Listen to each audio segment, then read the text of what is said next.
आप देख रहे हैं जय भारत टीवी। अगर हिंदू बच्चे सामान्य शिक्षा ग्रहण कर रहे हैं, वो धार्मिक पढ़ाई वहाँ नहीं कर रहे हैं, इस्लाम नहीं पढ़ रहे हैं, तो मुझे लगता है कोई दिक्कत नहीं है। केवल और केवल धार्मिक शिक्षा दी जा रही है, बच्चों के धर्मांतरण की कोशिश की जा रही है, तो फिर उस पर सवालिया निशान खड़े होते हैं। अब ये मदरसे आपको प्रॉपर विद्यालयों की तरह चलते हुए नजर आएंगे, जहाँ बच्चे अब हाफिज कुरान के साथ नॉर्मल एजुकेशन वहाँ होगी। उत्तराखंड के मदरसों में क्या हिंदू बच्चे पढ़ रहे हैं? बीच में भी इस बात की चर्चा हुई। अभी हरिद्वार का एक आंकड़ा सामने आया, जहाँ सैकड़ों की तादाद पर जो हिंदू बच्चे हैं वो मदरसों में शिक्षा लेने जा रहे हैं।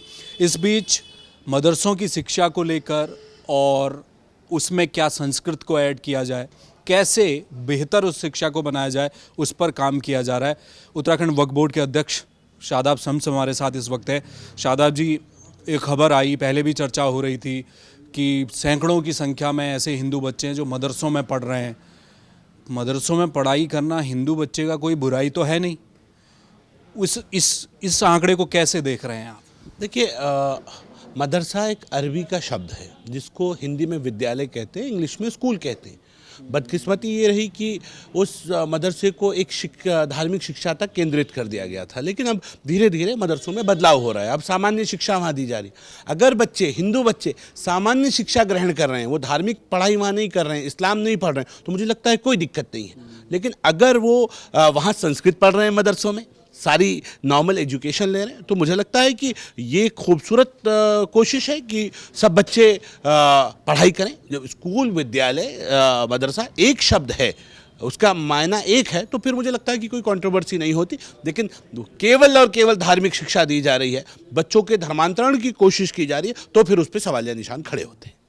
बीजेपी को या संघ के नज़रिए से मैं कहूँ कि कुछ लोगों की ऐसी बातचीत हुई, हालांकि कोई पुख्ता बात नहीं कह रहा हूँ, मैं कह रहा हूँ कि जो चर्चा चल रही है, उनका ये कहना है कि हिंदू बच्चों का मदरसे पर जाना मतलब कि ये सरकार क्या फेलियर है, कि साहब आप शिक्षा नहीं दे पा रहे।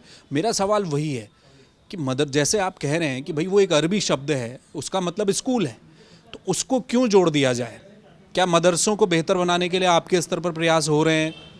देखिए, मुझे लगता है कि कौन क्या कह रहा है इसकी तो जानकारी मुझे नहीं है, लेकिन मैं इतना ज़रूर कहूँगा कि हम अपने मदरसों में सुधारीकरण ज़रूर करने जा रहे हैं।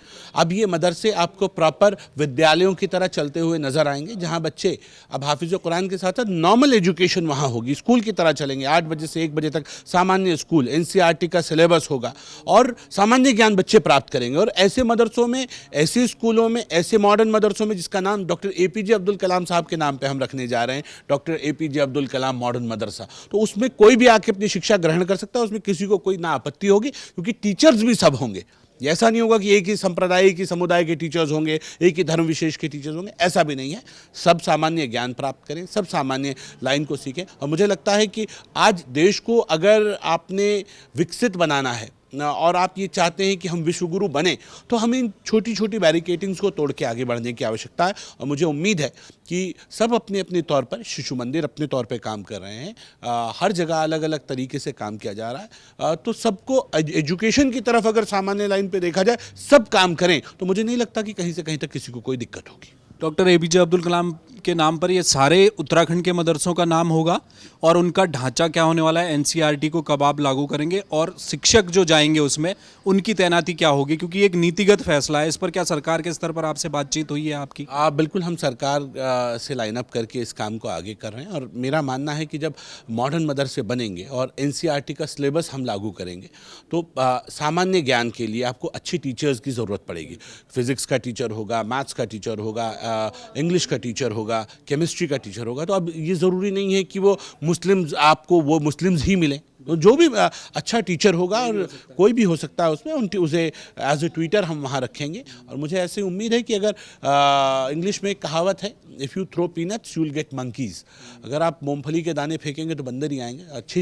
अच्छी लाइन देंगे, मुझे लगा अच्छे टीचर्स होंगे तो शिक्षा भी अच्छी मिलेगी, ये मेरा मानना है। मदरसों में सर भले ही इस्लामिक शिक्षा का तो वो जगह ही है, उसको तो आप नहीं हटा सकते, वो साथ में चलेगी, आप ये कह रहे हैं वो चलेगी। बिल्कुल मेरे बच्चे जो 2 घंटे अलग से स्कूल के बाद हम बच्चों को देंगे, जो मुस्लिम बच्चे जो धार्मिक शिक्षा ग्रहण करना चाहते हैं, जो कुरान को तर्जुमे के साथ पढ़ना चाहते हैं, मुझे लगता है कि किसी भी मदरसे में जो कुरान पढ़ाया जाता है, कुरान की शिक्षा दी जाती है, वो हाफिज़ कुरान बने, इसमें कहीं से कहीं तक किसी को कोई दिक्कत नहीं है। और हाफिज़ कुरान के साथ साथ अब मेरे बच्चे डॉक्टर, इंजीनियर, फिलोसोफर और साइंटिस्ट भी बन सकें, वो डॉक्टर APJ अब्दुल कलाम के रास्ते पर चलकर माँ भारती के हाथों को मजबूत कर सकें, वो देश को ताकत देने का काम करें। मैं ये कह रहा हूँ, देश जब विश्व गुरु बने तो गिलहरी रूपी योगदान इन मदरसों का भी हो, मेरे मुस्लिम समाज का भी हो, ये मैं मानता हूँ। और इसलिए हम ये कोशिश कर रहे हैं कि अगर किसी समाज को मुख्य धारा में जोड़ना है तो उसे एजुकेट करने की आवश्यकता है।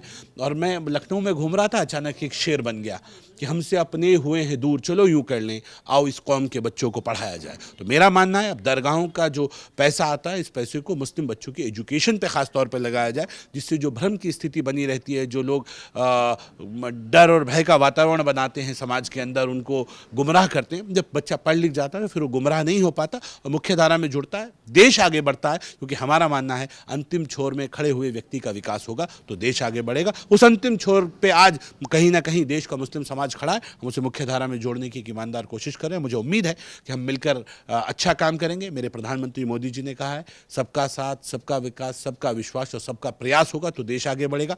युवा मुख्यमंत्री पुष्कर सिंह धामी बहुत ईमानदारी के साथ वक्फ बोर्ड की तरफ, हमारी हर कोशिश की तरफ ईमानदार हाथ अपना हमारे ऊपर रखे हुए हैं और बहुत ईमानदारी से हमें कह रहे हैं कि आप लोग आगे बढ़िए, आगे काम कीजिए, मैं पूरी ताकत से आपके साथ हूँ। बहुत शुक्रिया, बहुत धन्यवाद। तो ये थे शादाब शम्स, उत्तराखंड वक्फ बोर्ड के अध्यक्ष। मदरसों में जिन हिंदू बच्चों के पढ़ने का जो एक आंकड़ा सामने आया, उन्होंने कहा कि इसको सकारात्मक रूप में लेने की आवश्यकता है। अगर हिंदू बच्चे मदरसों में पढ़ रहे हैं तो उसमें कोई बुराई नहीं है। उन्होंने कहा कि मदरसों को मॉडर्न बनाने जा रहे हैं।